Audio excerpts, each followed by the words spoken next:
now. And with that, this webinar is brought to you in partnership with DuPage County Stormwater Management, and we want to thank them for their sponsorship. And then in particular, oops, it's not quite the next slide.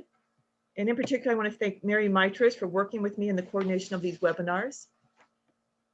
And I was trying to move it to the next slide, but for some reason it's not working today. So with that, I'm going to go ahead and present Richard Henschel. He is the Extension Educator Horticulture at DuPage, Kane, and Kendall County. I've stopped share, and I am going to go ahead and let Richard go ahead with his presentation.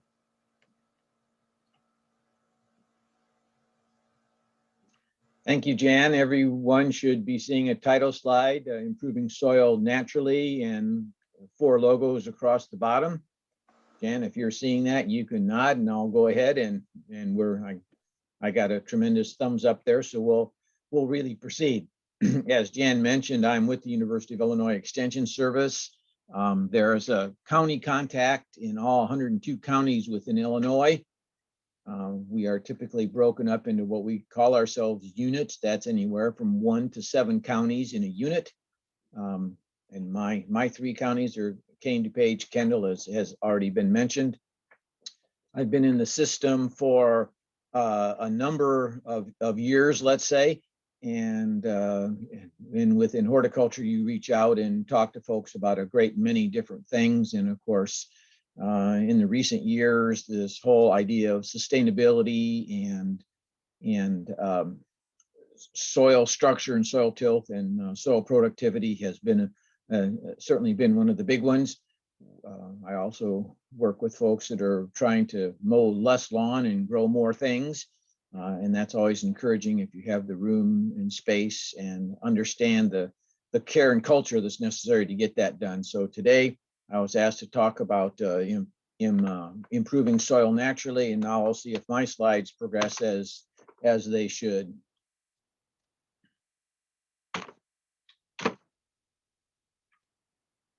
So I kind of a reasonably strong background here, so we're all pretty much talking on the same page. It's quite apparent if you're a horticulturist, a gardener, an environmentalist that is out looking and observing that if you want healthy plants, you really need to have a healthy soil. And so we'll talk about today how to, if you will, how to build and maintain that good soil quality that is so necessary to have a good soil. We have often heard as gardeners and horticulturists and all the rest of us that put our hands in the dirt and get all dirty. We're talking about the right plant in the right place so often. I have added for the past number of years to that the right soil, because essentially anything that we visualize above ground starts below ground. And when you have the wrong kind of things going on in the ground, what's above ground doesn't turn out so well in the long run. We talk about provision for plant provision, and this is just really saying if we provide the plants everything they need to grow in that soil profile, they're going to be a healthy plant and do well over the long term. Annuals and perennials, and those woody plants as well, as they continue to grow. It's certainly critical, but not as critical perhaps on annuals or perennials. But when you have those permanent plants in your landscape, in the yard, on the acreages, if you don't provide them good things to grow with, they just don't last nearly as long as they should. There's been plenty of long-term studies, especially on disturbed urban soils, where we're getting an oak tree that ought to last 120 years, we're getting 20, 30 years out of them and before they fail. That is just the long-term impact of not having the right kind of provisions, if you will, in the soil. The other thing there is plant protection, and by that I mean you have by provisioning the plant with all they need, they are healthier, they resist insects, they resist diseases. There is a lot of microflora activity going on in the soil, fungi, bacteria, mycorrhiza, And in a lot of cases, these work to actually provide a bit of protection for that root that's in the ground against less desirable, we'll call them pathogens at this point. So these are the kinds of things we think about or should be thinking about when we talk about healthy soil equals a healthy plant.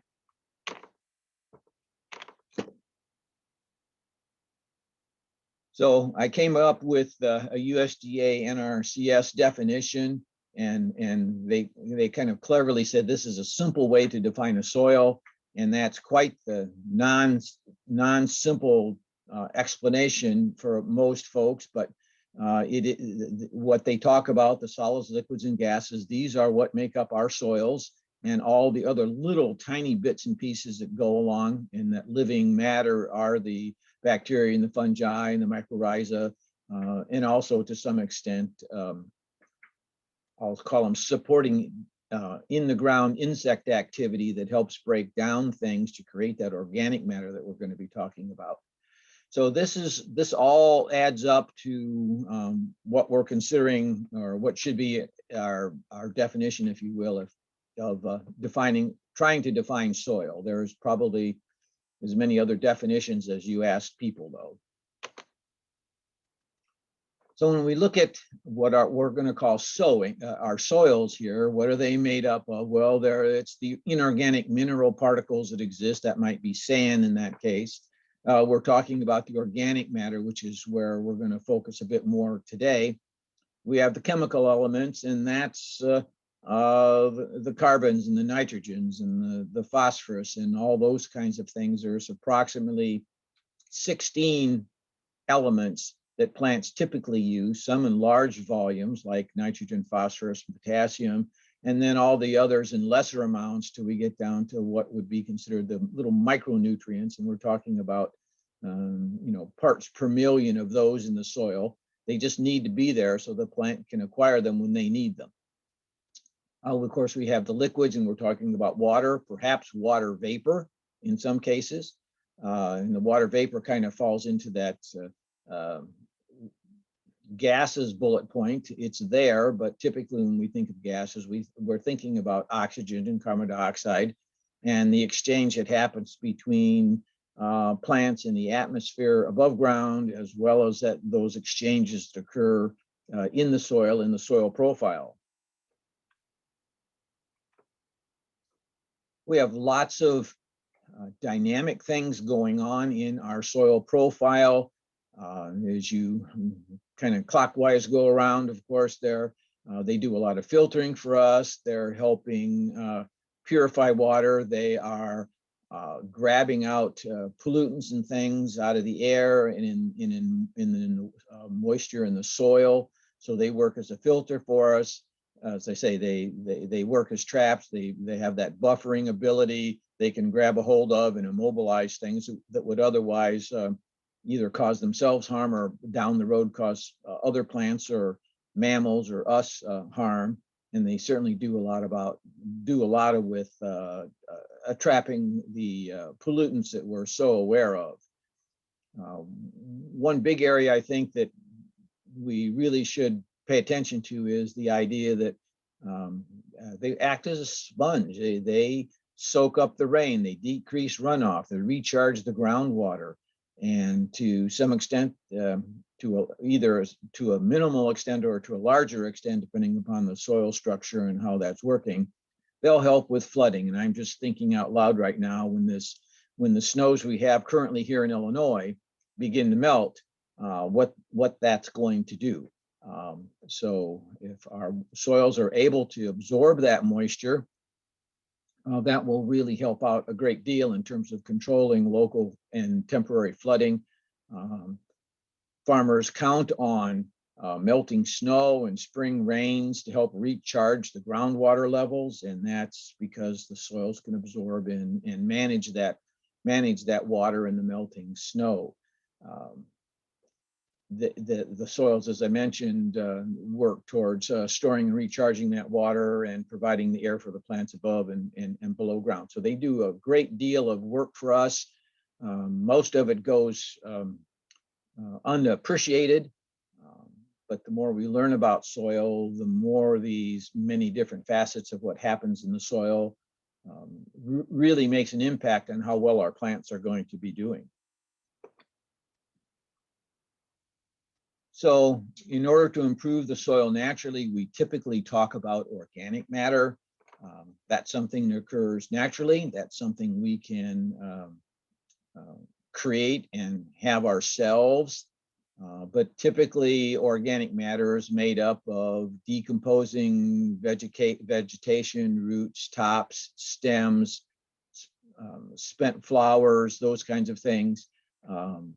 We fortunately have enough naturally occurring bacteria and fungi in the soil already that if we mix soil in with these roots and tops and other bits, that it will decompose. We can manage that in terms of letting Mother Nature do it, or we can kind of accelerate that to a point.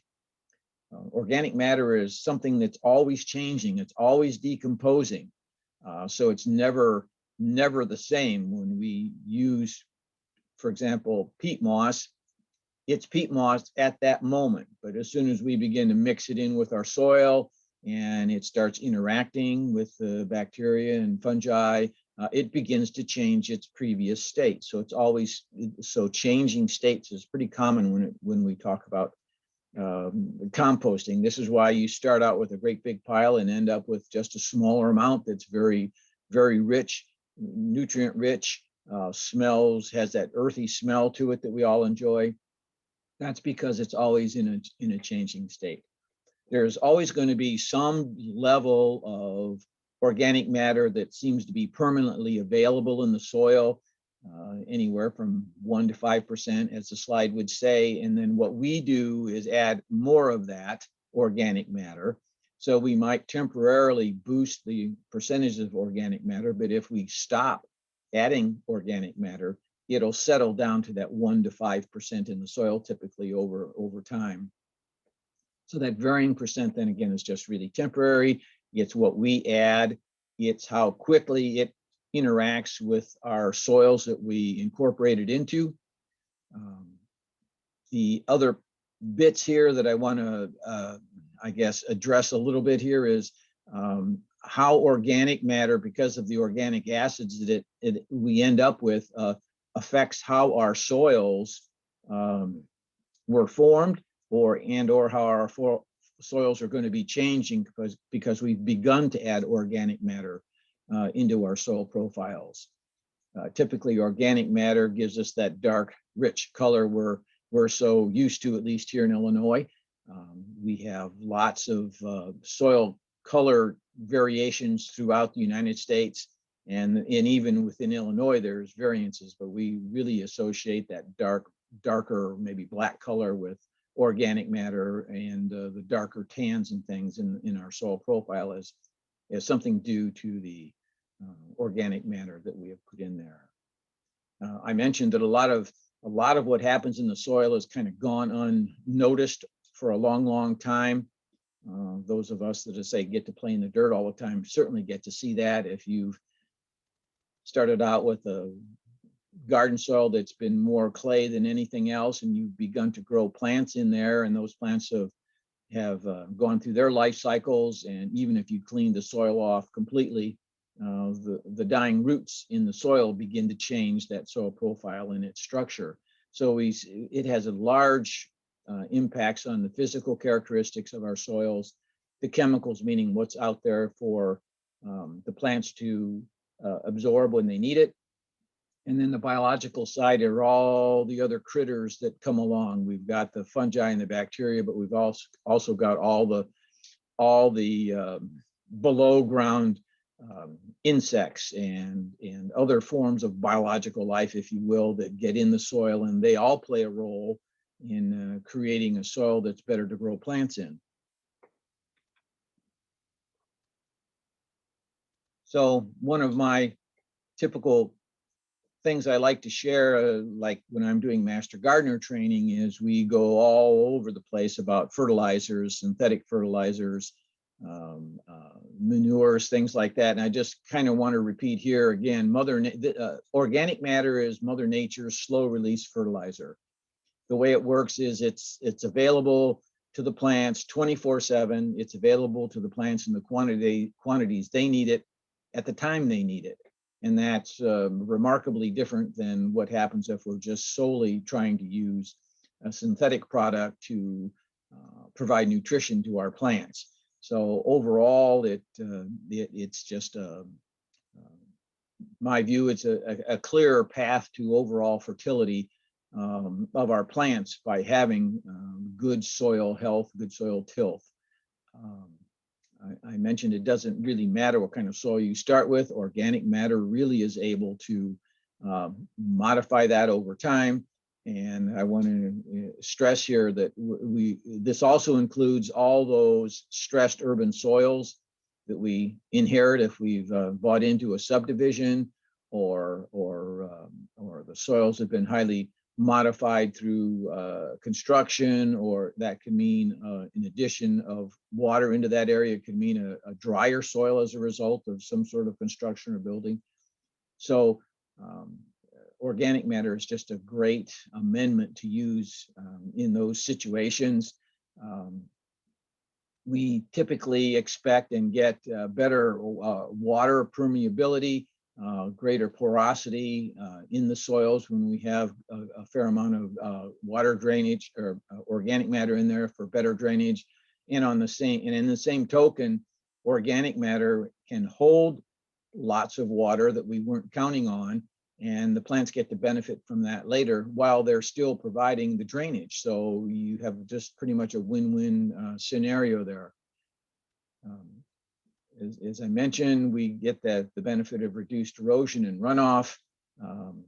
That organic matter, it's something like 1% organic matter soil holds about 1/3 of a gallon water per cubic foot, and a 3% organic matter soil holds something close to a gallon of water per cubic foot. So you can see that when we have momentary drouthy periods, our plant material that has a good soil to grow in won't even blink an eye. It won't even care that it's been hot and dry for 10 days because they've still had all the water out of the soil profile they really need. So it really does make a large difference when we talk about organic matter and soil retention and porosity and things of that sort. I alluded to the fact that organic matter, as it breaks down, hangs on to the broken down bits, if you will, that happens during a decomposition.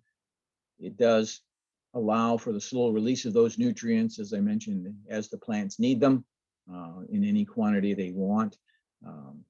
And compost, just because it is a decomposing plant material typically, and that plant had all those goodies in it, all the nutrients, all the N, P, and K, and all the other 13 or 14 micro ingredients there, that's how it recharges the soil profile, so the plants get what they need when they need it. It's what gives the soil that ability. We know that organic matter will take a heavy clay soil and turn it into something that will really grow plants very nicely. Clay clay does have probably more nutrition in it than any other kind of soil, but it's the tight structure of the clay soil that doesn't allow the plants to have access to it. And when we use organic matter, we get rid of some of that tightness in the soil and that allows the plants to get a lot more nutrition. So it's very helpful in that way. I already mentioned here that certainly organic matter provides home for biological activity, whether it's earthworms or soil beetles, whatever else might be out there, pill bugs, things like that. So we have a great place for the biological activity to maintain a high level. They in turn help break down that organic matter in their feeding. And in that way, again, overall, we have certainly helped out our plants.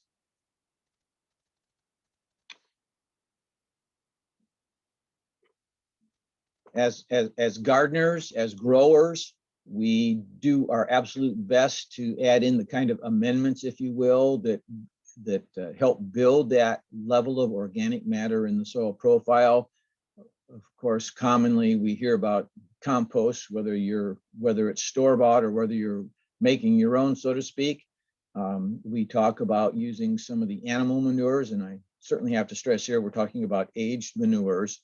That would be manures that have gone through, at least to some degree, some amount of degradation already. That will take, by having that kind of composting going on and heat generation, we eliminate a lot of the weed seed content that might have been in that green manure had you put that down first. We look at manures with straw mixes. You might think about that as stable bedding, horse bedding. We have another area as straw is not always available sometimes, but sawdust is, as long as you have, just like aged manure, if you had aged sawdust, that's something that's very usable. Fresh sawdust is very high in a carbon component and really does not begin to break down for quite some time, and will actually rob the soil of nutrients that maybe your plants needed while they're breaking down. So we need to be very careful of fresh manure and fresh sawdust here. It's not uncommon that in the nursery industry, for example, bark mulches or broken down hardwood barks are used along with sand and other media bits to grow container grown plants in. It works well. It does continue to break down just as any other composting material would break down, and provides a rich environment for the improvement of that soil profile. Peat moss, we all know, of course. We typically buy it by the bag, maybe out of Canada or some other part of the country.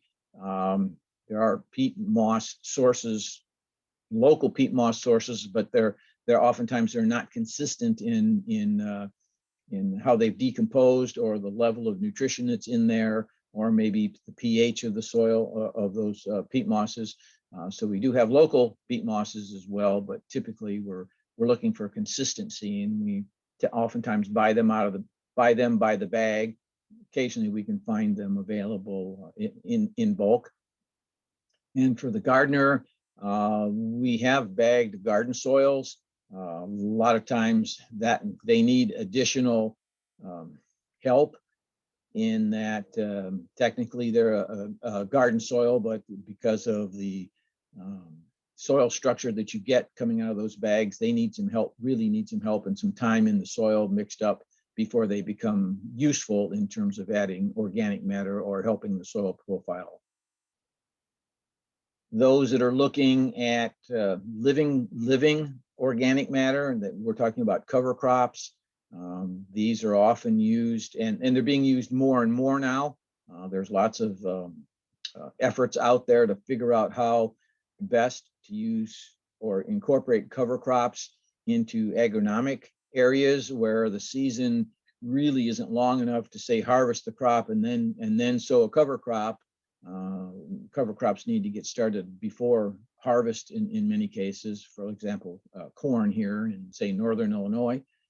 We have lots of choices when we talk about that. They can be the cereal rye, they could be buckwheat, they could be even as simple as perennial ryegrass that we would incorporate into the lawn normally, and we're just using it as a cover crop with the expectation that we're going to turn it under and manage it that way the coming year. We have lots of cover crops that are nitrogen fixation type plants, and these in nature you'll see these where there's not a lot of nitrogen available. They'll be in a lawn that isn't maintained in any sort of a fertilization program for the most part, but we see them in nature all the time, especially the clovers. And for the homeowner side or the vegetable grower side here, we're usually incorporating our materials, whether they're compost, whether it's leaves that have been mulched and shredded by cities or municipalities that go on acres. We are putting them on when they're available in a lot of cases, like the fallen leaves and ground up in the fall. We might finish up in the spring.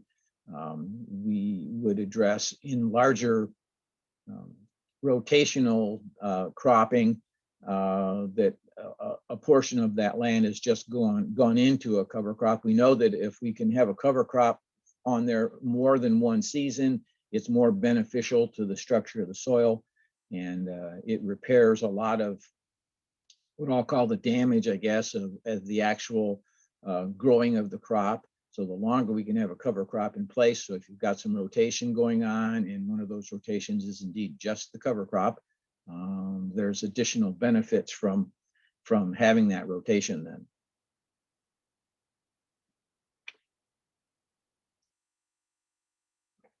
As I mentioned earlier, that that compost that's in, or the organic matter that's in the soil is always changing, always moving along. We've got the permanent part, but then we have the temporary part. And when we're trying to, when we are adding things into our soil, typically it's partially decomposed, it's not fully decomposed yet, and it takes the last bit of time to finish it off in the permanent beds that we're placing it in, or the cropping field that we've put it into. And compost happens naturally if you want it to, or we can speed it up. But essentially, you need a source of nitrogen. You need a source of power, and that's the green vegetation. You need the carbon bits, which are the brown parts. They're stems. They're spent plant debris at the end of the season, things that you've cleaned out of your garden if you're not going to turn them under. And so we're just changing places. We would normally, let's say in a normal setting, we might turn them under. Well, they're in the soil and they're going to decompose completely right there.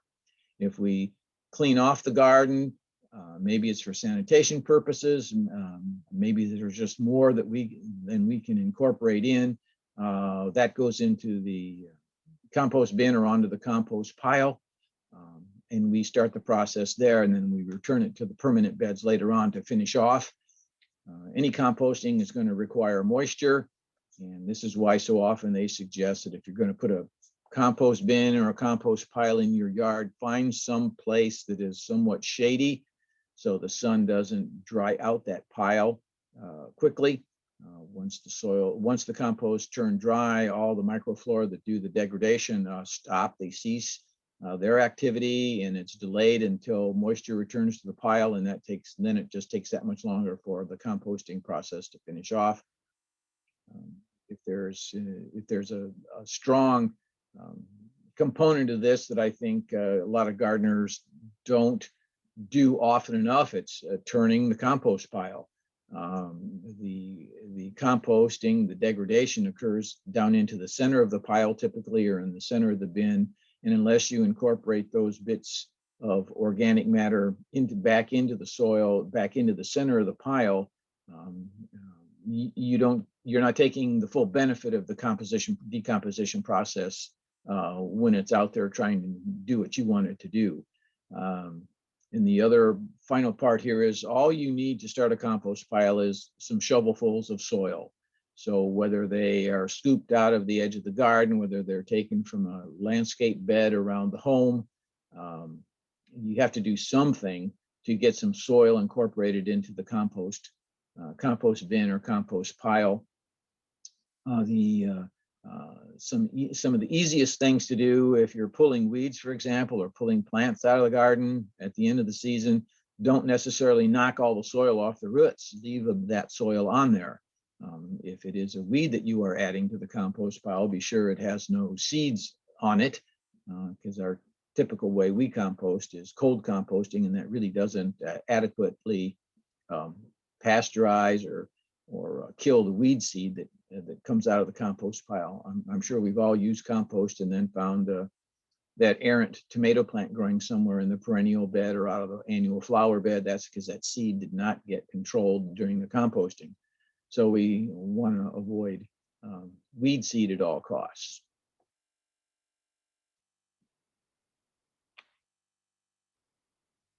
When you are thinking about doing a compost bin or a compost pile or keeping one going, remember the two big ingredients are going to be the greens and the browns.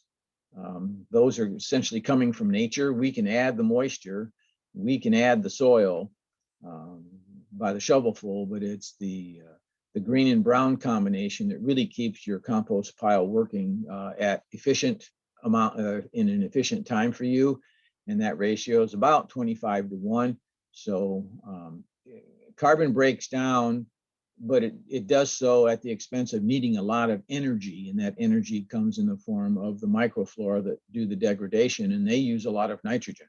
So you want that carbon nitrogen ratio there, 25-1 if you can. That would be the goal anyway. If you are running into a situation where it's fall and all you have is a bunch of brown leaves, well, then you need to supplement that with some sort of source of nitrogen of your choosing. That might be something as simple as synthetic nitrogen that you might add a few handfuls in as you build the bin or the box or the pile.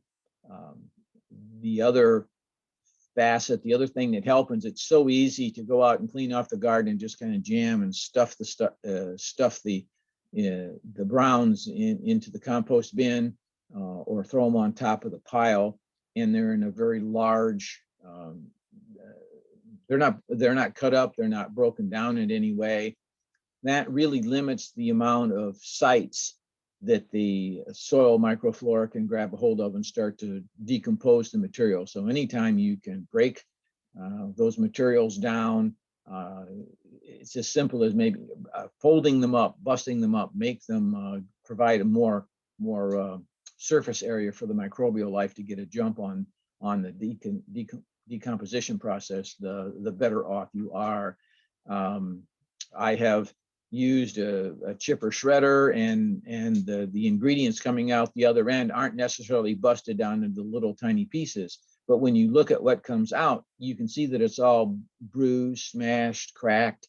All those cracks and crevices, all those broken spots on a otherwise healthy big stem are just good sites. And that's what we're talking about when we want to make as many initial sites for the microflora to get started.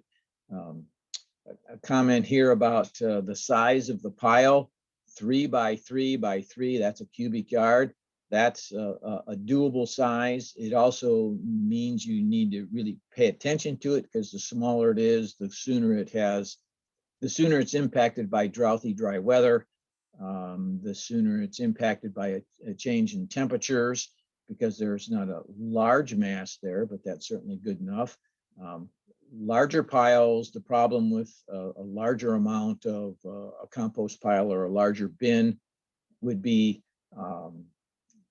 the aeration that gets into the center of the pile. As when it first starts out, there's plenty of air because the pieces are coarse, lots of air spaces in the pile. But as it begins to break down, that porosity, the big air spaces break down and get tinier and tinier. And if you don't, again, turn that pile, composting process will modify it, will change, and not go in the direction you're hoping it will. So pick a size that's manageable for you. Maybe it's 4 by 4, maybe it's a 3 bin structure, maybe it's containers that you purchase from the Conservation Foundation or a municipality that's having those kinds of sales. It's something that you just need it to be in a size that you can really address. I've talked about soil moisture plenty, I think, so I'm not going to say too much more here. It needs to be moist, but not saturated. It should never smell. It should never go anaerobic. You need the oxygen in the air, atmospheric air throughout that pile. And that's what the turning does for you. It mixes those fines that have begun to bind together and not allow air through them to be worked in with the other materials that have yet to be composted down completely. And that's what keeps the air spaces in the compost pile. So the idea about turning the pile, very, very important because that air is really beneficial. And the last bullet there is, once you've got the compost broken down and it's done decomposing, it's time to use it. You can break it down and it can sit there, but you're losing some of the value of it the longer it sits there. So once it's broken down, don't hesitate to use it. Screen it if you want to. Take the big bits that didn't break down as you would hope and put them back in the compost pile again for continued composting. That also seeds the new compost pile with the microflora that you need to do the degradation. So these are just ideas, thoughts, hints, practices that are good to use when we're talking about creating and making your own compost to improve that soil structure in the yard.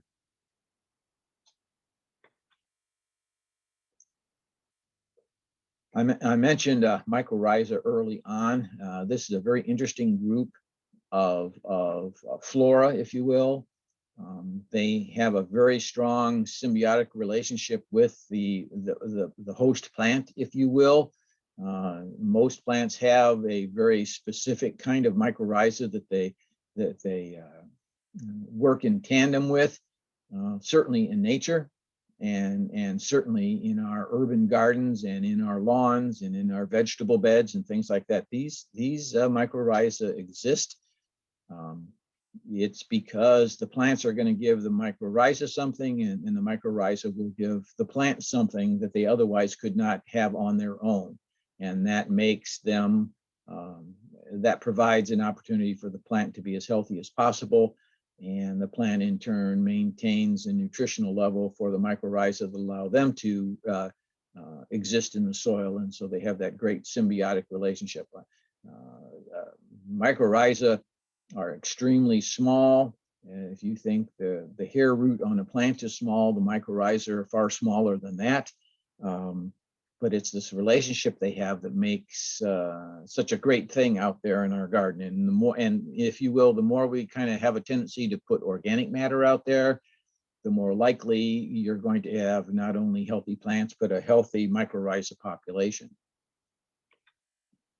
So typically there's a couple kinds of mycorrhiza, and in the end, they do the same thing, but some of them are called ecto, meaning they live on the outside of the root, attach themselves to the root, and in doing so, then they are able to share the goodies between the root and then what the mycorrhiza generate and provide back into the make available to the root system. We also have endo mycorrhiza, and these are mycorrhiza that actually live within the root hair or the root tissue of the plant and extend outside of that. And of course, all those tiny, tiny mycorrhiza filaments that you see there on the picture on the right, they then in turn are doing what they do best, and what the plant needs is being fed right into the root that way, and the endomycorrhiza are getting what they need out of the root as well. So these are two very important things that occur, if you will, with our plant material. They are beginning to see, we're seeing a lot more attention to that. There's products on the market, but if you just have a good, strong, healthy soil, or if you say bought a plant and it has soil in it and that relationship already exists, you don't have to add any more, if you will. It's the idea that that relationship is already working inside the container, in the soil, in the bulb and burlap plant, in the vegetable garden. Any kind of plant material you have very likely has some sort of a mycorrhiza association going on.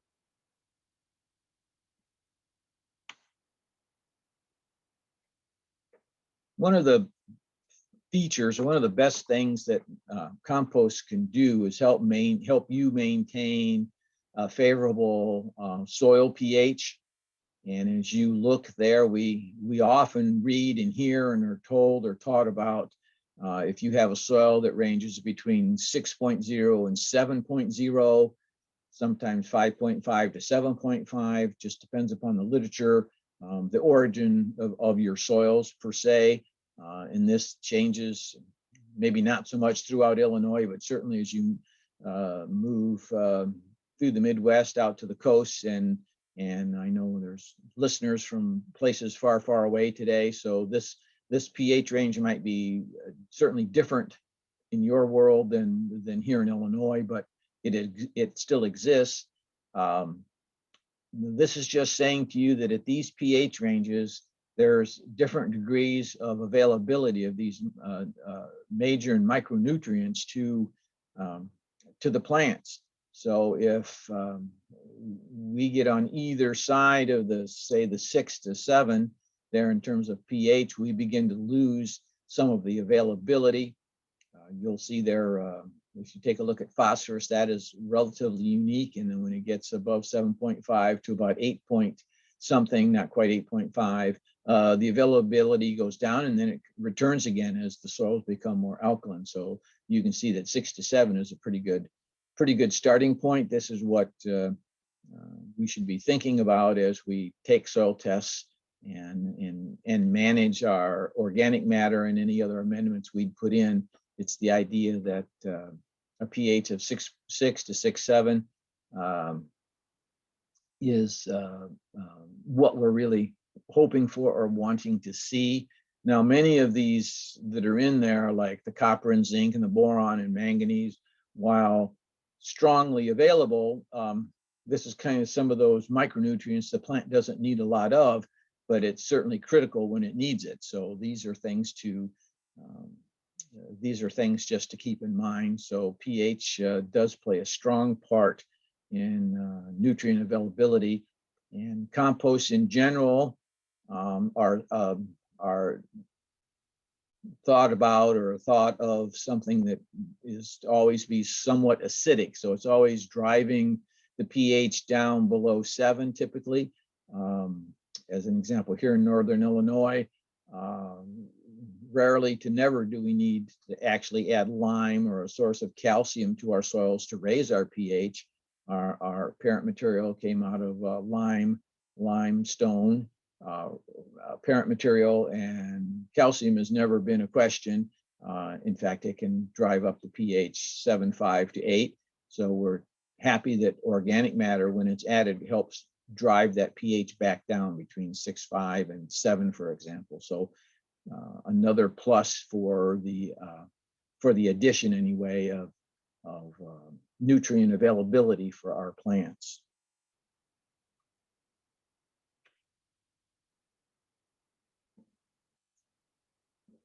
How well or what else does organic matter help our soils? We think about soils having an aggregate or a structure to them. Clays, for example, are relatively platy. That is, they have individual thin plates, and as long as the plates are managed properly, that is, we don't work the soils when they're too wet or work the soils when they're too dry, the plates stay in place and aren't smashed together where we begin to lose pore space and runs us into compaction. Soils, if you read any of the books, their descriptions are they can be blocky, they can be crummy. You can have those plates, or they can be grain-like in structure. And organic matter helps get those aggregates together in the way we want them to be. One of the impacts of our gardening is the way we work the soil, how we work the soil, and maybe perhaps more importantly, when we work the soil or the condition we use when we're working the soils. You'll see gardeners go out with a rototiller and they don't quit until it's powder dry. Well, that's really overworking a dry soil. Working a wet soil is just as bad or perhaps worse, although Mother Nature will recondition a wet soil that's been worked improperly through freezing and thawing over the next 3 years. And in some cases, our efforts actually compact the soil rather than make it better. So we want to try to avoid those three at all costs if we can. I know there's folks that do a lot of, say, vegetable gardening, and great grandpa and grandma and dad all planted potatoes, seed pieces, and April 1st. Well, some years that is a very horrible, cold, wet soil. and trying to work the soil, trying to work the entire garden just to plant a few potatoes, seed pieces, is not the thing to do. Better to dig a hole, singular hole, put the seed piece in, and minimize the damage we've done to the soil profile. So what we do really does impact the effects on structure. Fortunately, organic matter helps undo those damages that we have created accidentally by our tilling operations.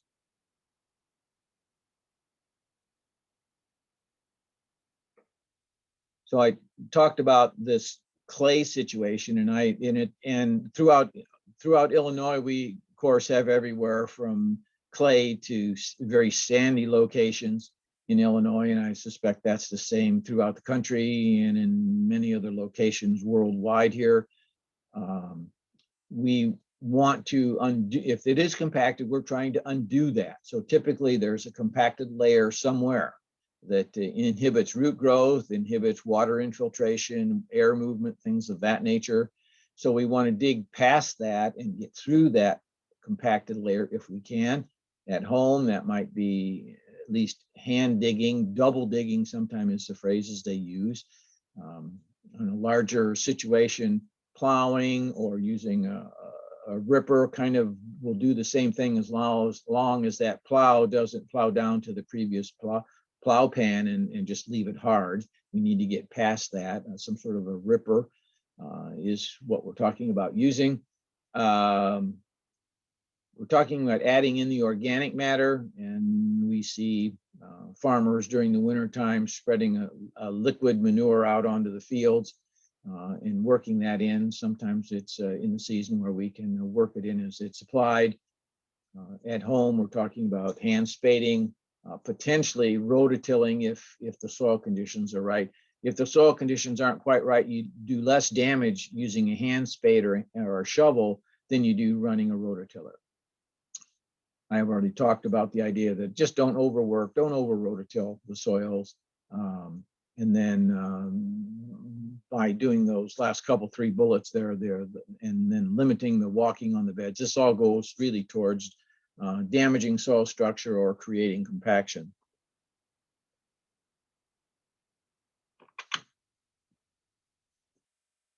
To reinforce how easy it is to do damage in our soils, the pinpoint, the marble, and the beach are just referenced as in real time, something we can associate with of the different kinds of structures our soils have.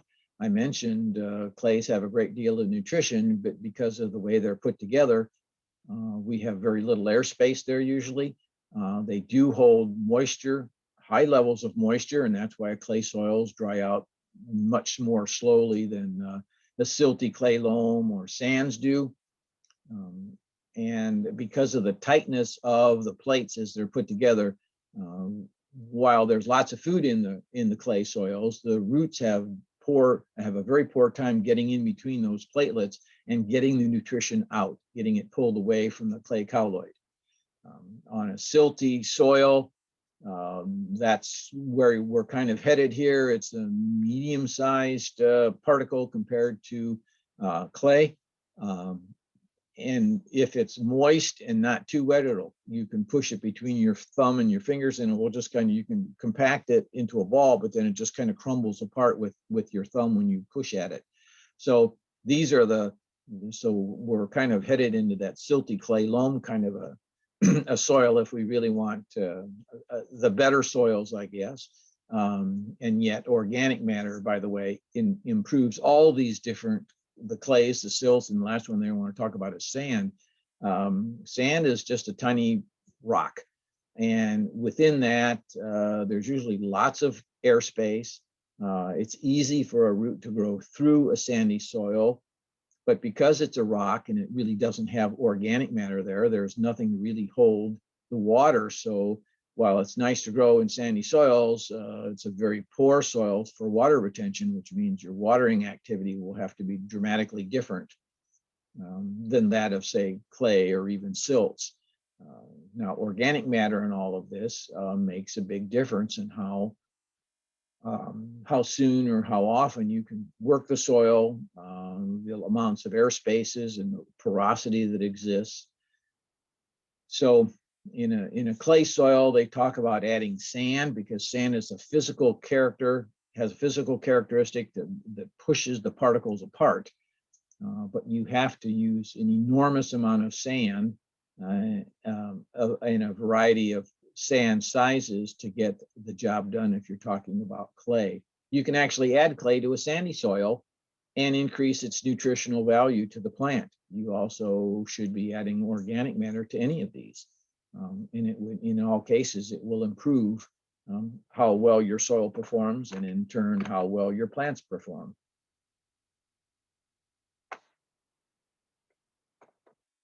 So I have spoken about structure and texture and now on to texture. Texture really impacts whether the soil drains well or not, whether there's a good amount of porosity and aeration into the soil, how easily the roots are able to grow through the soil profile. And if you're going something like, let's just say annuals here, you have to have a soil that allows them to grow out quite rapidly and evolve. You only have one season to enjoy that flower. So you want to get it established and growing so it begins to flower and add that beauty to the yard. Vegetable production would be no different. You want as many tomatoes as you can, maybe not as many zucchini as you can, but certainly as many tomatoes as you can. Snap beans would grow on a very consistent routine basis. So you have something to pick off every 2 or 3 days, perhaps over a period of weeks. You are fighting against the natural tendency of a soil to become compacted. If the organic matter finally breaks down completely, you don't have anything to hold the soil particles apart again, and that soil returns to a level of compactness, and that's what you're trying to avoid. The benefit of the soil texture is the ability to hold nutrients, the ability to release those nutrients, and then the last one there is the cation exchange capacity. If you look at the little graphic there on the lower right, actually the exchange on a clay particle is only around the outside, but with organic matter, it's on it, it's in it, it's throughout. So it has a usually, it'll help you increase the cation exchange capacity when you have that incorporated into your soil. So soil structure is part of it, soil texture is part of it. Organic matter goes a long way to improving soil texture and needs to be involved with the soil structure side as well.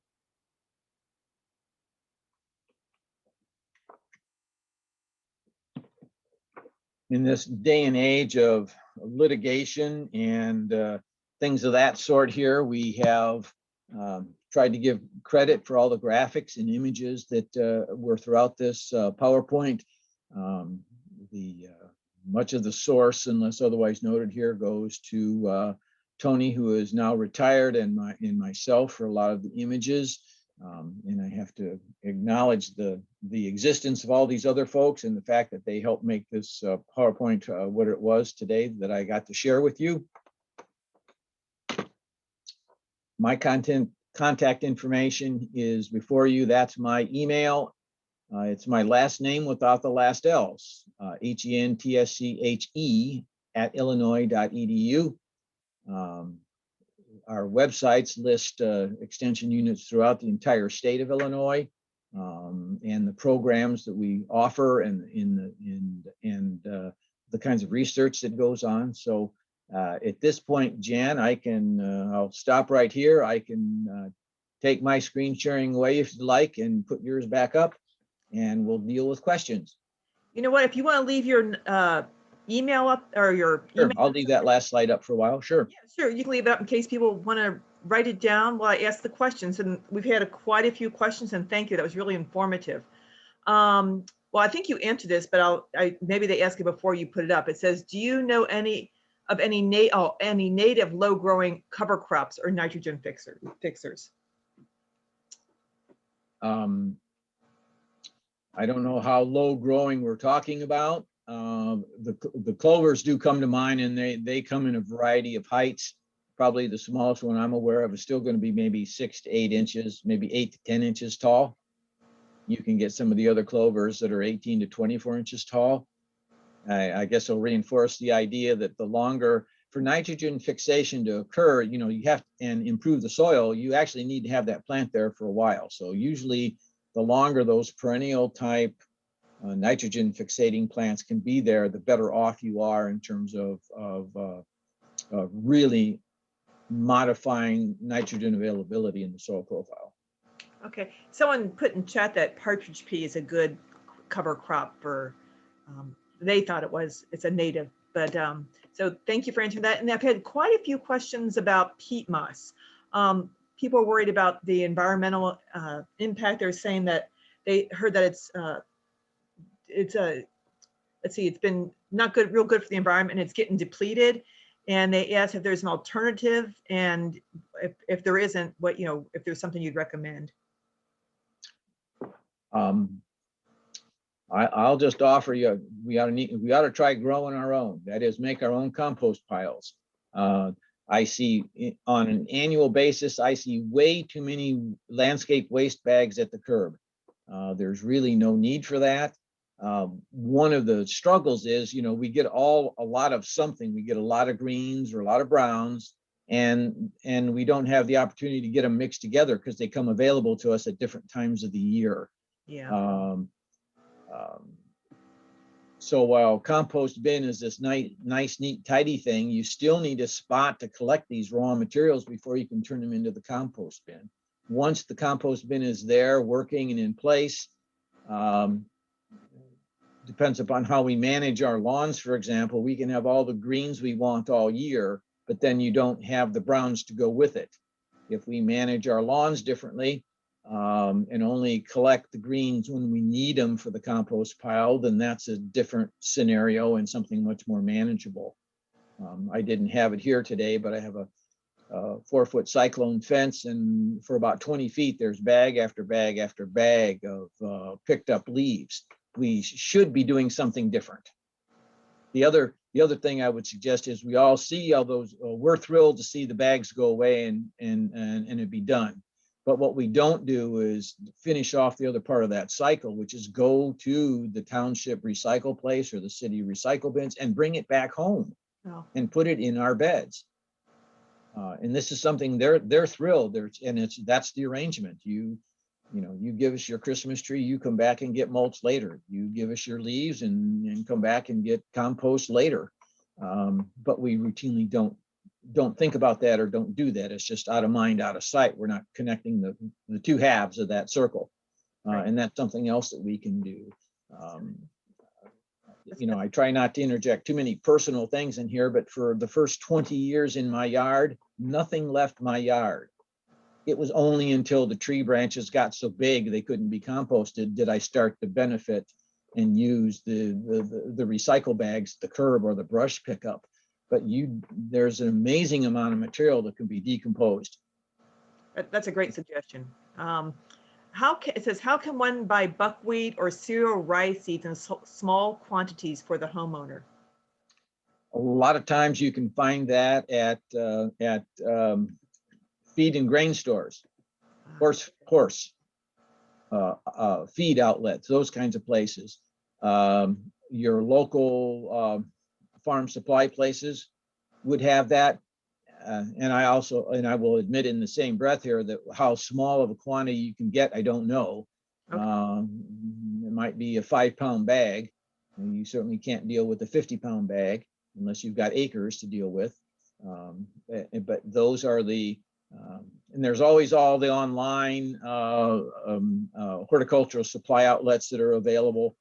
Before we had online, we got the big catalog in the year, and they had those materials. Okay, good. As you can imagine, the cost per is different than if you can buy it in bulk, but you have kind of stuck there for a while until we find outlets that are going to cater to us a little more effectively.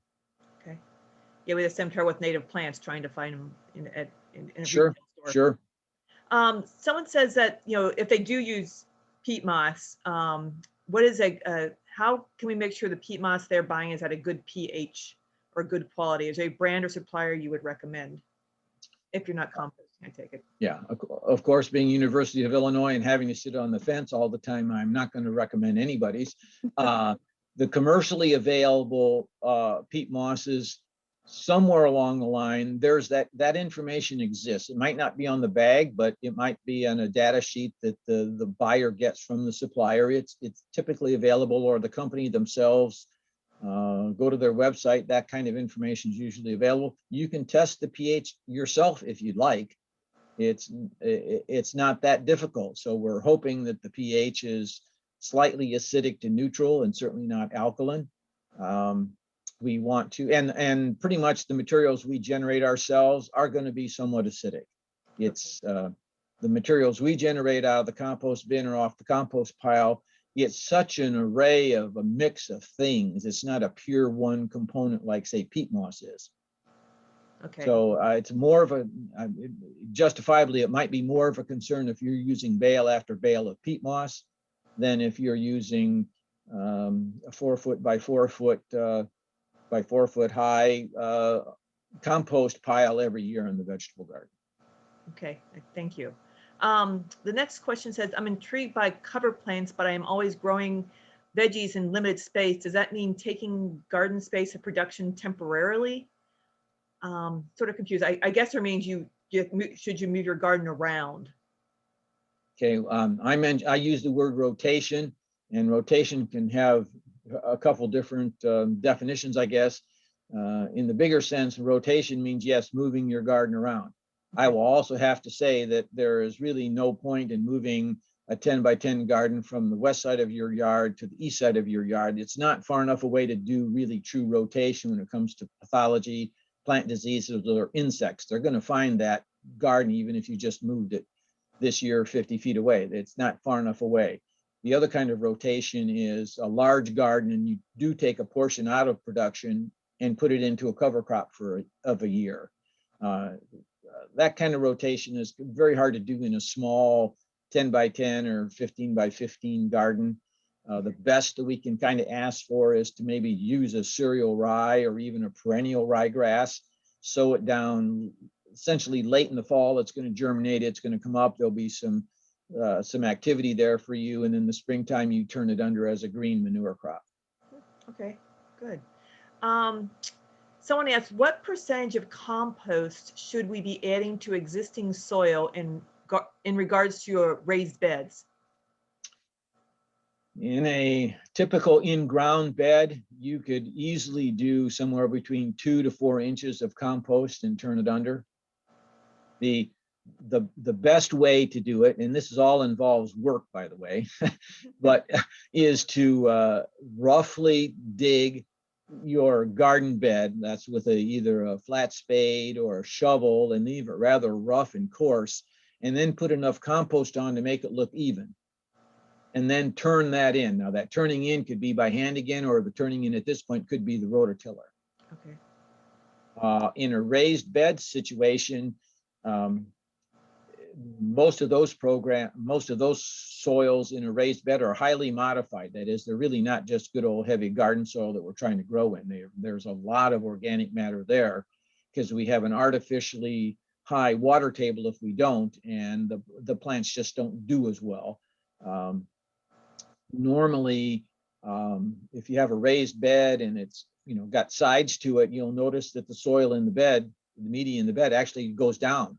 Well, when it drops 2, 3, 4 inches, it's time to add new material and work that into the existing soil in the bed.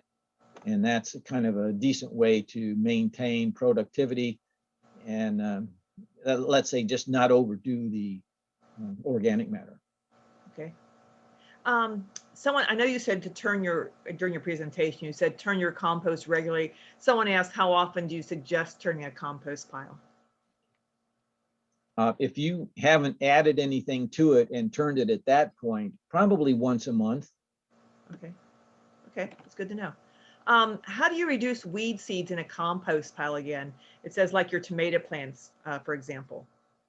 Okay. Well, the key here is, and we all have to weed at times, and we're all always pulling those weeds or hoeing those weeds off. If there's a seed head on there, or even an old mature flower, better that goes into the landscape waste bag, and we kick that bag to the curb for pickup, because our composting is not sufficiently hot enough to really pasteurize. Even the center of the pile is not going to get really hot enough to really pasteurize and kill those weed seeds. And all the material that goes around the edge of the pile or bin out at the outer edge, there is no way that's going to see any kind of hot enough temperature. So by turning the pile and going from the outside in, that helps.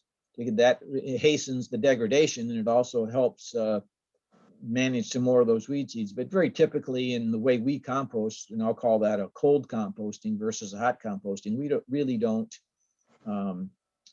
have our compost pile fired up hot enough, long enough to really kill weed seeds. So whenever you can, don't put the weed seed to begin with in the pile. And that's kind of hard to do. I mean, a lot of folks aren't going to separate the seed head from the plant. That's more work than they want to do. But just recognize that, yep, you're going to have those weed seeds scattered out and distributed throughout all your beds every time you use compost. Good to know. Do you have a recommendation for sources for cover crop seeds, especially buckwheat or clover?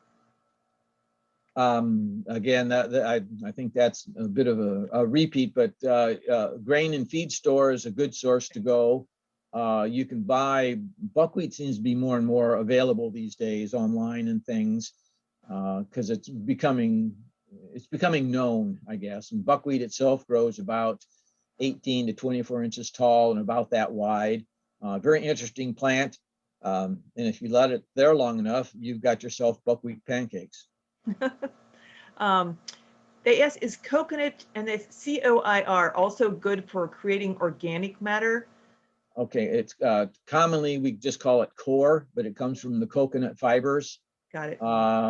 Most of the time that I have seen it, it comes in as a compressed dry brick, and then you add X amount of water to it and absorbs the water and falls apart, and that's a good source of organic matter. It certainly adds the porosity element.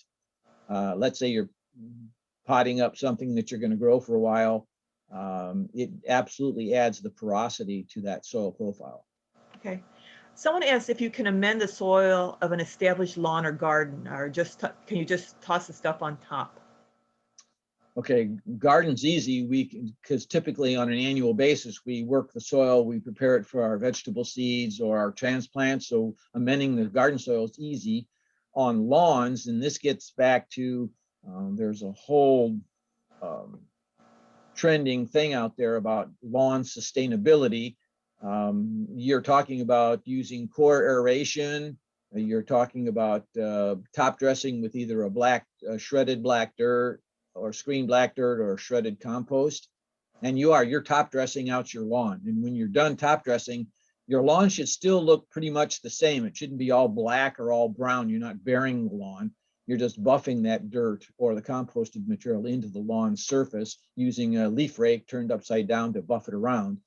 A very good thing to do, because what we have realized is over the years of using sources of synthetic fertilizers, we have forgotten about the fact that the microbial life has to have carbon. And without carbon, that microflora population just is decimated. So by creating a source of carbon again, and that's either black dirt or say spent mushroom compost, compost out of your bin, those kinds of things, you're really giving the lawn a treat. You're providing the carbon, and then the microflora come along and they are there in a healthier state. Plus you've begun to address all the things we talked about today, the water infiltration, the air infiltration. If you did not do anything else, real true core aeration and top dressing will turn around the lawn that has been just kind of mediocre. Oh, good to know. Because you introduce more surface area for water absorption and air exchange. Soils, as we have said, over time compact naturally, so you're undoing that natural compaction. Coring could be done, depends upon how good or bad the lawn looks, but you want to do that probably every year or every other year. Okay, good to know. Since you mentioned mushroom compost, someone asked, what about mushroom compost? Mushroom compost is essentially the spent bedding of that comes from a mushroom house where they grew a percentage of mushrooms. The nice thing about mushroom compost is before they're able to sell it to us, it has to be pasteurized so we don't have mushrooms growing up wherever we use it. And in doing so, then if there were weed seeds present or other kinds of pathology type based things going on in there, that's all taken care of. So you're getting a good, clean, pasteurized product. And it is also, now think about what a mushroom is. Mushrooms are fungi. What are they doing? They're breaking down the bedding and using it to generate the mushrooms that they harvest and we eat. So it's already partially decomposed, which is a great thing to have. You're not starting with just say all straw. A lot of the bedding is essentially straw and a manure is a lot of what the bedding is. So it's already well on its way to being decomposed, and it's good stuff. So this leads right into the next question, which is, what is the difference between mold and fungi? Is mold beneficial to soil health? I didn't use the word mold specifically, but those things are living on something and they're breaking down things. And in general, unless you have a very anaerobic setting, and that is a very heavy, wet compost that you'll not want to smell very, I mean, it has an odor that you'll know it's anaerobic. It doesn't smell earthy. It doesn't smell fresh. It's pretty stinky. And that's where you can get some molds growing as well. No, that's just an environment you want to stay away from. But sure, molds, fungal organism, mycelial mats, the microbial life that breaks down our plant parts into something we're going to call compost here. They're all there, and you've got good ones and bad ones no matter what you do. So what you're doing here is you're promoting all the good ones, right? And tamping down, because you've created an environment for the good guys, you're holding the bad guys at bay. Yes, if it smells bad, that's not a good thing. That's not a good thing. Silly things that we don't think about, no meat scraps, no grease, no butter, they're not plants. They're not going to break down. All winter long, although it's in the past month up here where we're at, it's been pretty difficult to march out to the compost pile, but you can compost year round. It won't break down, but all your vegetable scraps all winter long can be collected and at least added to the top of the compost bin or compost pile. You're not going to draw animals because it isn't fat, grease, any of that stuff. And it's going to freeze and thaw, and come spring, it's already going to be broken down and start to be decomposed right away. So you can do this. You don't have to go out every day, but every couple of weeks, take the bucket out and dump it on the pile. It's right into another question. Someone was asking any tips for winter composting because theirs is frozen, and they said theirs actually has an odor. So if there's an odor, then it's coming from the existing pile deep down, because I mean your vegetable scraps that you're adding here are fresh. There's no way that they can have an odor. Now, like all of us at times, we don't pay attention to that little bucket on the kitchen sink, and we pick it up to empty it, and we see there's water or liquid in the bottom of it already. That's already starting to decompose right there in your bucket on the kitchen counter. And yes, that can have an odor, but as soon as you take it outside, the cold weather stops all that. It can't possibly smell. So I would investigate at what point the odor begins. Okay. Someone asked that their soil tested highly acidic. What is the best natural way to reduce acidity? Okay. Well, if the soil is acidic, and typically limestone, dolomitic lime is another product that we can use, but it's really limestone, calcium, in other words. These are the ones that get into can be used. And And obviously it must be a material that, or the soils they're testing must have become quite acidic through the addition of the organic matters and things they have. Although, again, if we're talking somewhere outside of Illinois, I'm kind of talking out of my hat here because I don't know the parent material, but that's essentially what we've got. Okay, I was looking at So some. calcium, dolomitic lime, limestone dust. The tinier the granule of calcium, the quicker it reacts in the soil. So a limestone dust is going to have immediate use, and sometimes that's used to stop blossom end rot on tomatoes, for example, because that's what's usually lacking. You take limestone dust, or you take a 3/4 inch chunk of limestone rock, the limestone dust is going to do its job immediately. The rock will take 20, 30 years to do the same thing. We've had that problem with our garden with the rot. Someone asked what a good formula is for the makeup of garden soil. What percentage of peat moss, perlite, compost, garden soil makes up a good basic growing soil for a vegetable garden? Well, I have a fellow horticulture educator who his best phrase is, you can never have too much organic matter. Or organic matter isn't going to, in other words, excessive, I don't want to use, I'll use the word, but I don't really mean it. Excessive amounts of organic matter won't impact the nutritional needs of the plant, or it's not going to you're not forcing the plant to grow. It's going to grow at its own speed, at its own rate anyway. That's what the phrase about organic matter, Mother Nature's slow release fertilizer. There's a very different world. If you start using compost routinely, you will see that your vegetable plants won't need, in the end, aren't going to need that supplemental synthetic product that you've been using. Good. Because the soil is very adequately sourced. Remember the word provision. You're provisioning the soil very well to help that plant along. You don't necessarily need that boost out of the bag of fertilizer. There are obvious exceptions, side dressing, sweet corn, for example, important. But that's because we've bred the sweet corn to be that way. But the typical vegetables that we put in our garden, they're going to do just fine. If you've got a good organic matter soil, very limited addition of outside nutrition is really going to be necessary. There might be a starter fertilizer when you set out your transplants. Sure, it's higher in phosphorus and it helps with the roots and it's an immediate boost. But a well-balanced soil is going to have plenty of phosphorus in it.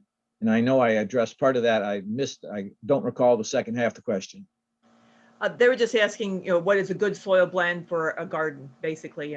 What percentage of peat moss and okay, and all that. The peat moss labels, or the peat moss people, are going to tell you how much that bag covers on the soil, and that's the amount to follow.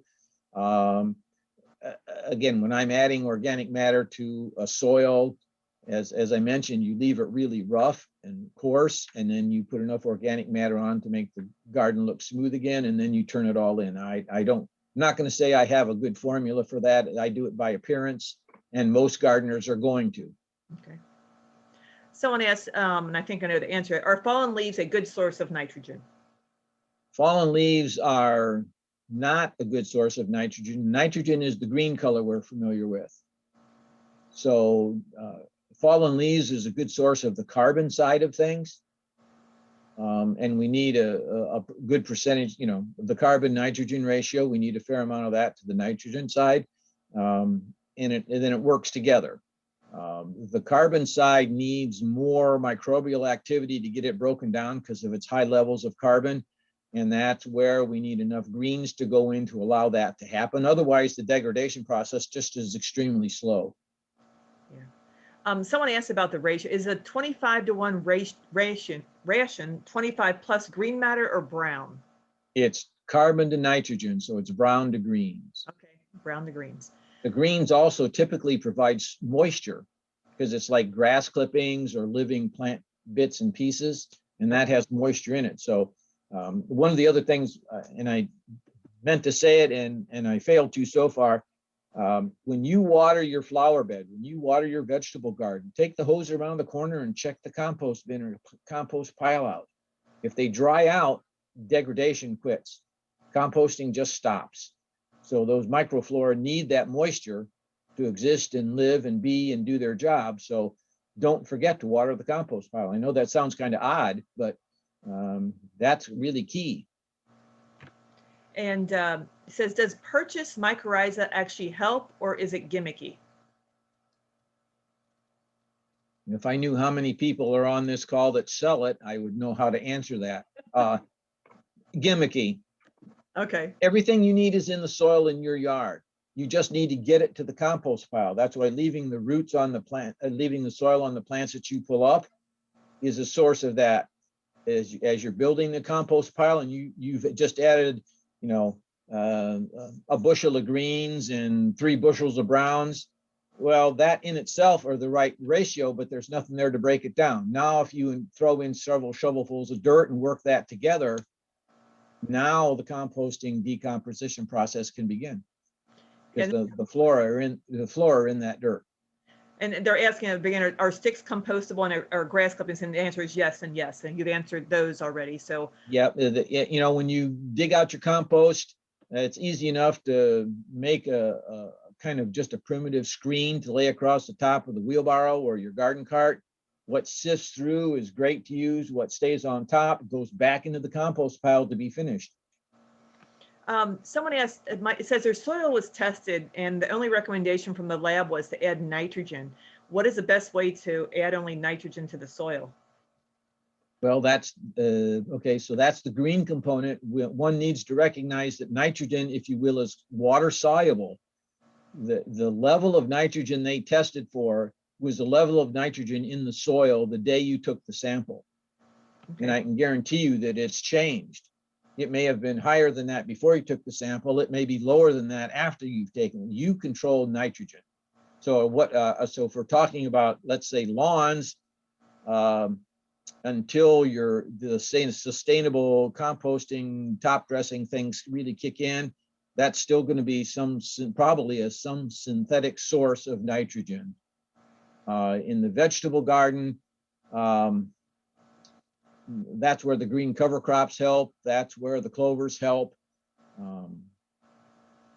And I would just offer out that level that they came back with was the level of the soil the day they tested it. So if you've added other things, if you've added compost since, you've changed the level of nitrogen that's present.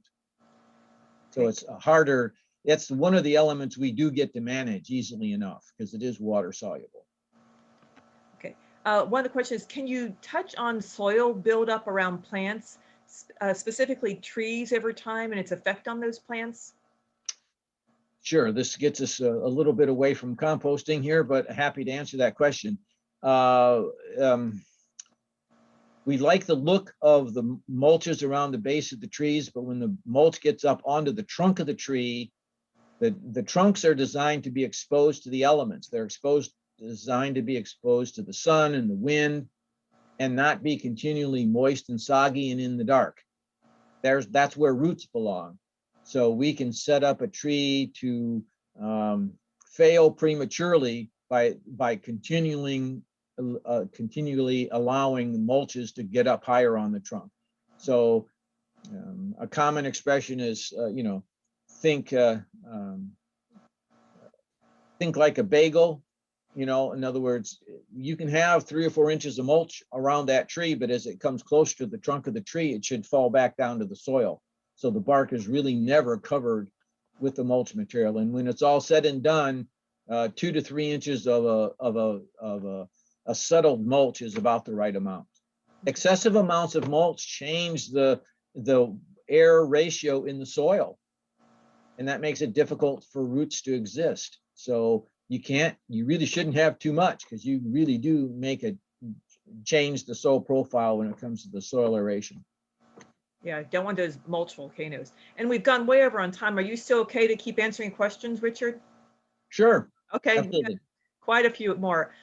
Someone explain what aged sawdust is and how long it takes for the carbon to break down. aged sawdust should be hanging around probably 2 years would be better than 1 year before it gets into your garden.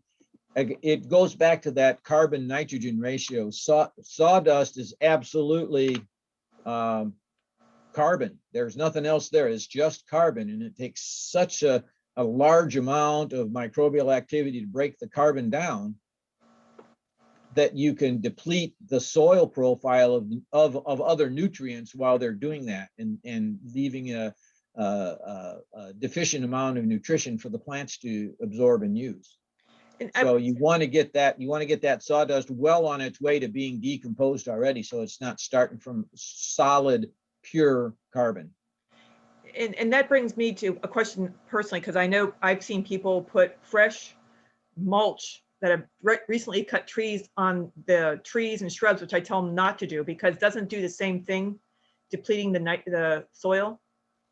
If there's fresh mulch that's been just been trimmed and shredded and they put it around trees and shrubs, what does that do to it? Yes, where do I head with this? The stealing of the nutrition to break down the high carbon material happens essentially at the soil level. So if you've got 4 to 6 inches of mulch above ground, that in itself is not taking anything away because there's no decomposition happening above the soil. But over time, yes, it can have a depleting effect. Now, keep in mind that trees and shrubs have root systems that go out many, many times the width of the plant. So they have access to other nutrition, they're just not limited to where that mulch was put down. So it's not quite as impactful.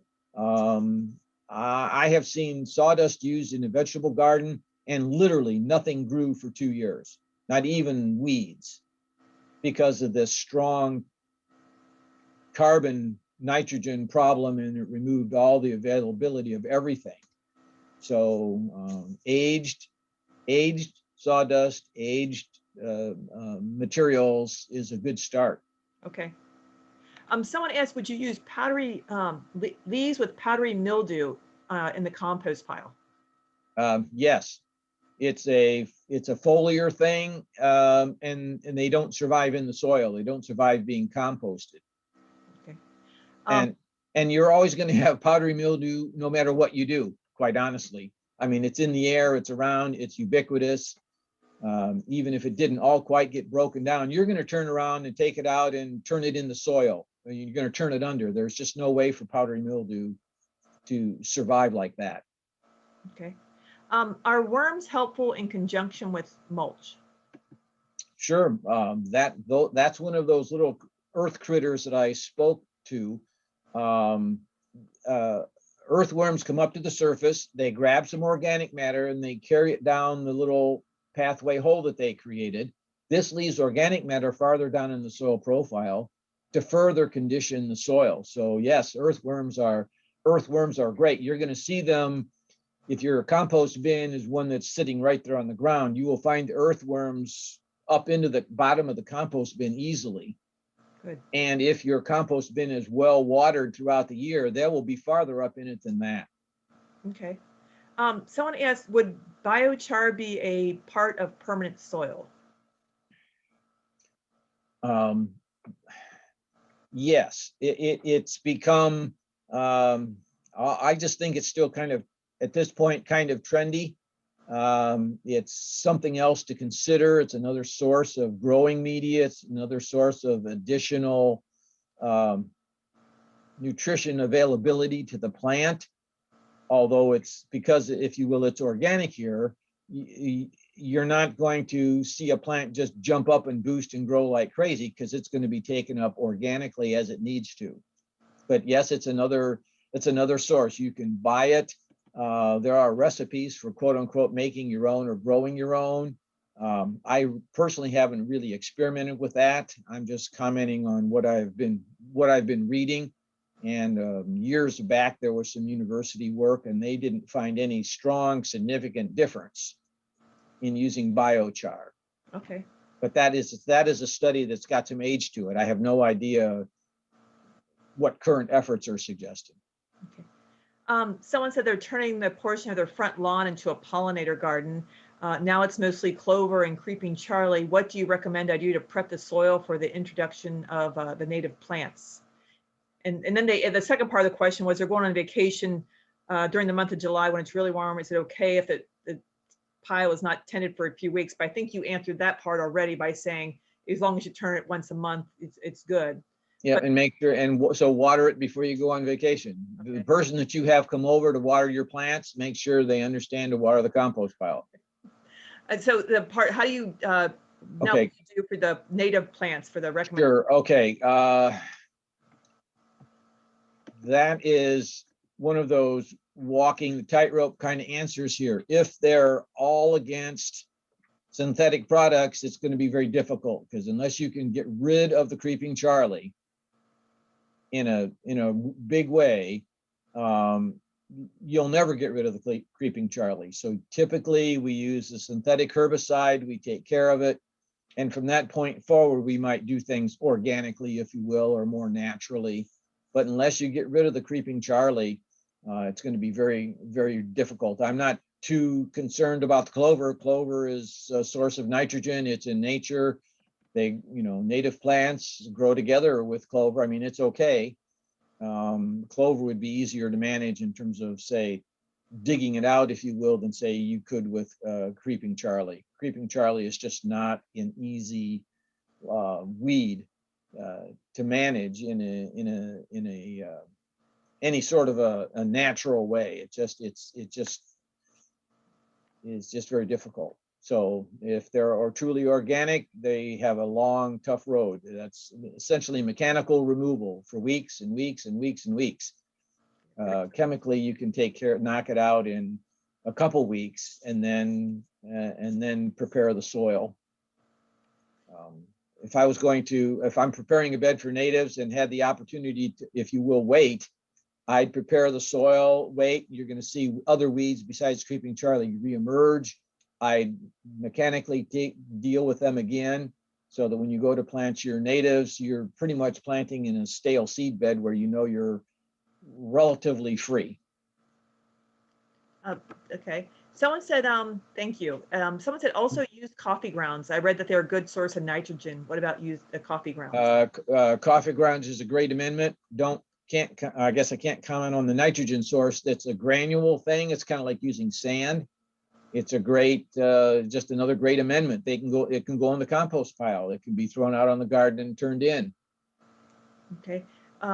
You may have a concern about growing decaf tomatoes, but other than that, you're good. What is the best way to supplement the flower garden after a few years and the soil seems less fertile? Easy enough. If you've got a source of organic matter, use it. Composts are great. You can find, if it's a smaller garden, and again, we are lucky up here in Northern Illinois, we have sources of blended mushroom compost, which is a mixture of the mushroom compost and blended hardwood bark fines. Great combination. The hardwood barks are well on their way to being totally decomposed, so it's a great source there. Plus the nutrition and the changes in texture and profile you get out of the mushroom compost. So that's a great one. Straight mushroom compost is fine. You can buy a lot of garden centers have blends of different kinds of soil, and you can buy something called a garden soil, which has a mixture, usually a mixture of sand to open up the soil to reduce compaction, and a component of black dirt, and sometimes a component of mushroom compost. Okay. Someone asked about ash from burning wood. Is that a good fertilizer? Most of the goodies went up in the flame, but you are getting some potash, if you will, in the ashes. Don't put it on heavily. It needs to be sprinkled out throughout the bed kind of lightly and watered or worked in, and it can be added, but most of the stuff went up in flames. Okay, someone asked, in a heavy clay soil, how deep should I till or plow? And what happens when a plant root go through the tilled plowed area? Are they truncated? If they get into if you have an area in the soil profile that's firmed up, it's hard, it's compacted, the roots will hit that compaction and they'll kind of go left or right. They won't be able to penetrate down through the compacted soil level. So something that would have a taproot, let's say you were trying to grow a carrot, a 12-inch long carrot, and it just won't penetrate and go deep. You'll have these stubby little distorted carrots. Roots that have plants that have more of a fibrous clump-like root system, they won't have as much of an issue as plants that want to have a taproot, because they're not going to hit that compacted layer nearly as often, I guess, if I'll use that word. Okay. Someone says their neighbor complains of seeing mice or mammals in their compost. How do you deal with rodents? Okay, if indeed you're doing the composting right, there's nothing there for the rodents, to eat. Is there an area where they might get in for nesting? Yes. And then on the other hand, they really don't like to be watered. So again, you're turning the pile, that disturbs them. You're watering the pile, that disturbs them. They're not likely to decide that's the place they want for a home. Field mice are out. It's a natural thing. Field mice are going to be around regardless of what we do. They eat seeds and nuts and things like that. So what are we putting in the compost pile? So I'll just kind of leave it at that. Okay. But typically just plant material in the compost pile, not really an issue. Okay. There's two questions about an Asian jumping worm. If our compost is loaded with jumping worms, is there anything you can do to deter jumping worms? The Asian jumping worms or crazy worms, give it the name you want. We tried in Illinois to immediately find out where they were and how to manage it, and they have just kind of moved around, and they're kind of becoming everywhere again. It's so the life cycle is you have the adults, and they lay what we call an egg or cocoon that has eggs in it. So if you're going to use the compost, again, you can run it over a screen, and if there's any kind of a sizable worm, dispose of it, because that's the worm that's going to give you the eggs for next year. They are very sensitive to moisture levels. If anyone's ever grabbed a few and tried to keep them alive outside of the soil profile or outside of the compost bin, they perish very quickly. And by the way, birds don't like them because they taste bad. Huh. And somebody says, how do you know? And I always say, don't ask me. Birds don't like them. They're not a good bird food. You can take a soil that has worms in it and throw it out on your driveway on a tarp or a plastic and cook it dry for a couple hours. The worms will be 3 hours. The worms will be dead. Interesting. So, and they're in the compost because that's their world, right? They love high organic matter soil. So they're going to be throughout the compost pile. Wow. That's not uncommon. Okay. Can horse manure be used in place of mushroom compost? Yes, it just needs to be aged and finished off. You need to have, you just don't want fresh mushroom compost. You want it to be, if you had a friend that had a stable and they had a pile out and back, you don't want the stuff that just got dumped at the edge. You want to dig into the pile and get the old rotten stuff. That's aged horse manure. Yes. And a lot of horse manure, and if it's horse manure and straw, that's a lot better than horse manure and sawdust. Is it a good idea to toss back the radish tops into the soil? It said, should we leave the roots of the season's vegetable garden in the soil over winter? That's the easiest way to be adding organic matter to the soil with very little effort. So yes, you could just cut the tops off or pull, and what comes out, and the rest stays in the soil. Sure, that's easy enough to do. It's always nice to be able to turn under the tops into the soil in the fall. Sometimes the weather allows that. Sometimes the crops we grow allow that. Sometimes they don't. In which case you're gonna, what do? You can't turn under a 4x4 foot tomato plant very easily. Yeah. But you can cut it off, chop it up, add it to the compost pile, and bring it back into the garden as compost in 18 months. That's a good That'll idea. work fine. It said, someone asked, so if you have a ground stump from a dead tree removed, is that a bad idea to replant due to the rotting roots that are all carbon, or can amendments be added for new plants? Right where the stump was routed out, there's way too much sawdust and chips to really function and grow anything. But if you take a bunch of that out, and it depends upon where you can hold it, you could be adding that back into a compost pile eventually. But again, it has to be, pre-rotted a little bit. You just can't add it fresh and add more black dirt, and you're fine. Grass is relatively easy to start in there if you've got enough soil. If it's mainly sawdust and chips, no, that's not good for anything. The roots out into the lawn that exist, that's not an issue. They're going to decompose in the ground, not cause a problem. It's right where you route the stump, and it just depends upon what that mixture is. Okay. As to whether or not you can. So easy enough. It's called a bioassay. Take a little grass seed and throw some grass seed out there, and if it comes up and grows and remains green, you're good to go. If it comes up and 3 weeks later it's yellow, green, and dies, still way too much carbon, way too much sawdust or chips. Good to know. How do you know when your compost is ready to use? Well, the pile will start out, the bin will be full when you start, and you'll end up with about 25% of or 10% of what you started with. As it moves down, that's what compost does. It takes those big bits and pieces and breaks them down into tiny particles, and the compost pile will just shrink in size immensely. If you just have a single bin and that's all you make. A lot of folks will, as the bin shrinks, they'll add more good stuff, more decompostable stuff on top of it, and then scoop out the good stuff from the bottom. Okay. But if we just cold compost, weeks, months. If we actively compost, pay attention to the water, the pile's big enough that it really heats up in the center to about 160 degrees or so, weeks, you can have compost. Okay, good to know. Someone asked how the best way to make their soil acidic for acid-loving plants.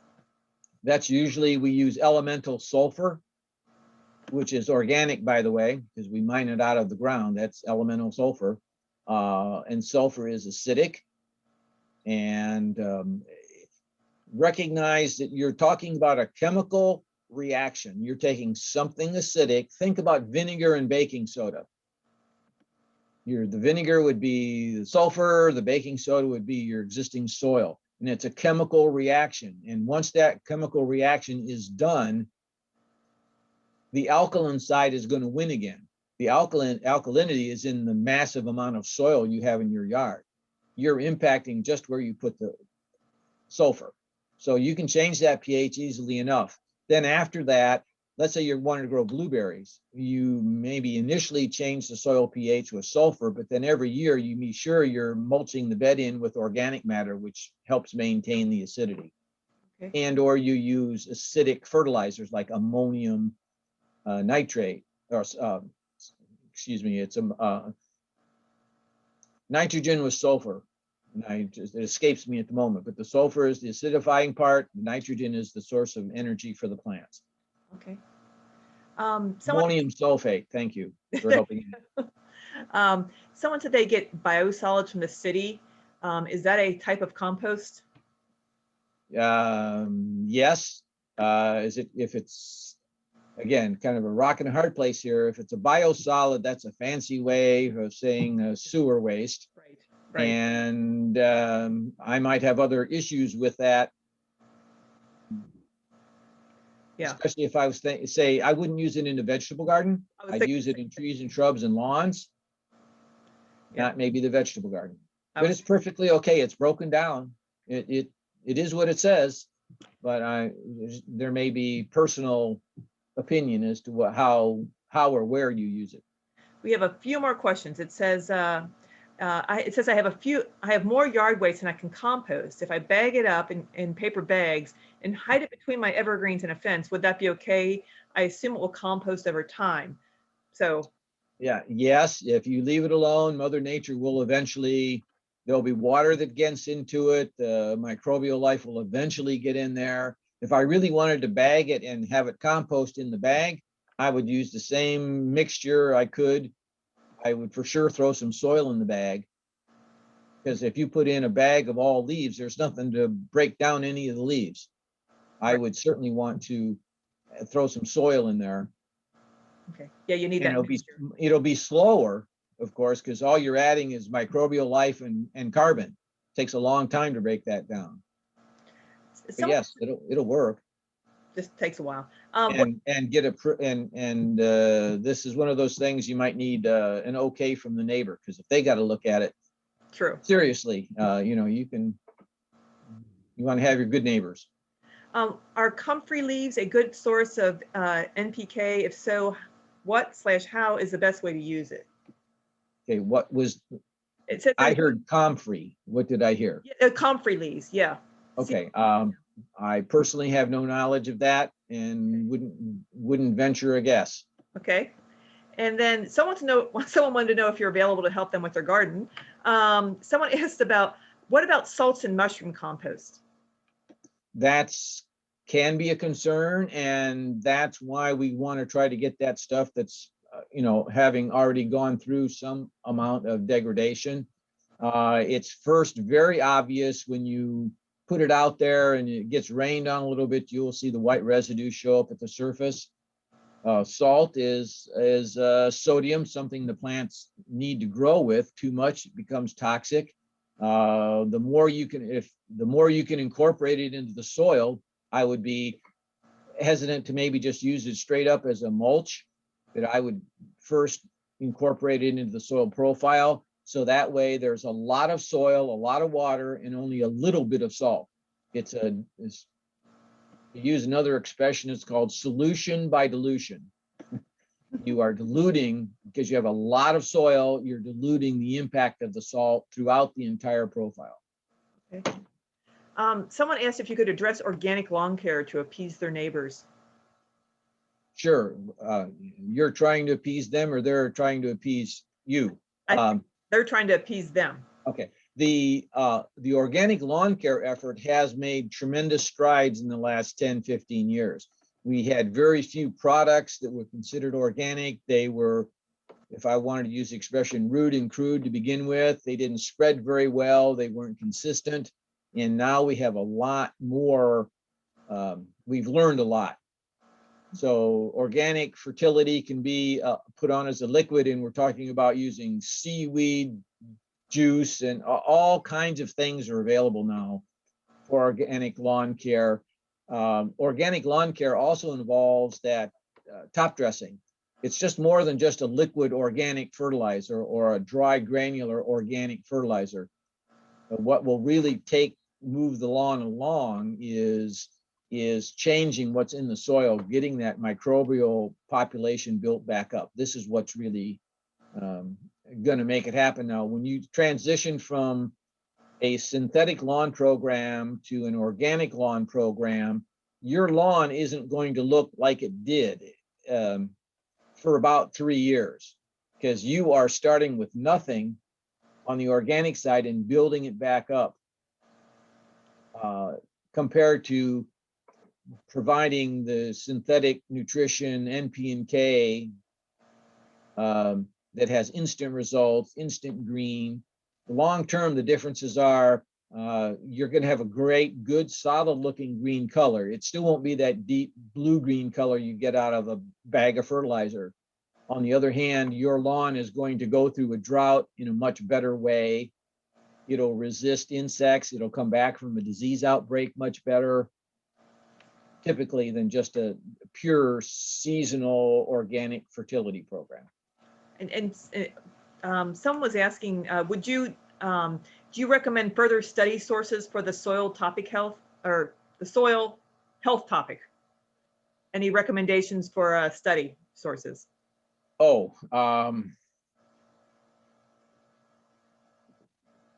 Can't think of any off the top of my head, but I would certainly check with the Chicago Botanic Garden and the Morton Arboretum. Okay. Morton Arboretum has a full-time soil scientist on board. Oh, okay. That's good to know. So they are, I'm sure they're internally, at least, they're certainly doing studies on their own. Whether they're part of a national study or a regional study, couldn't say, but they are definitely They're concerned about that. Soil health and tree health. That's a big thing for the Morton Arboretum, of course, Yeah. is tree health. But and there are many, let's see here. There are a lot of search for organic farmers or organic growing, and you're going to come up with a lot of information about soil because that's what they do. And it'll vary around the country. It'll vary country to country, of course, but the theory here is pretty much the same. Yeah, and I know people were asking about cover crops, and someone had said that Prairie Moon Nursery sells cover crops of various quantities, if that was a source. Yeah, that's right. That's a good one. Yes, Prairie Moon. Yes, I get their catalog and flyers all the time. Yes, I do too. They're great. And also, just someone was asking about the best compost bin, or should they use like a lattice structure around or a compost bin? I wanted to add that the Conservation Foundation is going to be selling something called the Earth Machine, which is a composter. And they sell it at Home Depot. So we're going to be selling a composter. We already sell one through Upcycle, but we do have another one. But with your recommendation, do you think, is there a difference between using a lattice structure or is a mechanical one that you can turn better, or does it matter? The ones like the barrel kinds, you literally rotate around with the handle. You're turning the pile, you're adding in all that oxygen, all the aeration into the pile. That speeds up the degradation. What if you have a standalone compost bin, and I'm familiar with the one you're just talked about, that has lots of slots for air to move in to it. You can adjust the amount of air that comes and goes. That's a good one. I think the key is something that you can deal with, something that you can handle, whether you need to be able to turn it, you need to be able to add water to it, you need to be able to, if it's a standalone permanent kind of a thing, you need to be able to get the good stuff out of the bottom. So there's usually a door on this one side or two sides that allows the shovel to go in and grab that. And then the new ingredients go in the top. They're not, none of this is, none of these are really secrets. You got to have air, you got to turn it, you got to water it. You got to chop up the materials you're putting in the bin, because the more open wounded areas you can, the quicker the microbial life will find those cut areas and move in and start to break it down. And this is why, for example, the twig takes longer to break down than something else of a similar volume, because it's solid and they can only munch away at it from the outside edge. When you bust up these parts, when you run the ornamental grasses through a shredder, and they don't come out nice little bits and pieces, but if you look at the whole stalk, it's all beat up. Well, every one of those spots is a wound that's going to allow the microflora to get in. So anytime you can create more surface area, the better off you are. Well, I want to thank you, Richard. You went way over our time. I really appreciate you doing this. And thank you very much for joining us today. And that's the end of the thing. So I appreciate your time, Richard. Cool. Thank you very much. Good. Thank Happy gardening, everybody. Thank you. See you later. Bye-bye.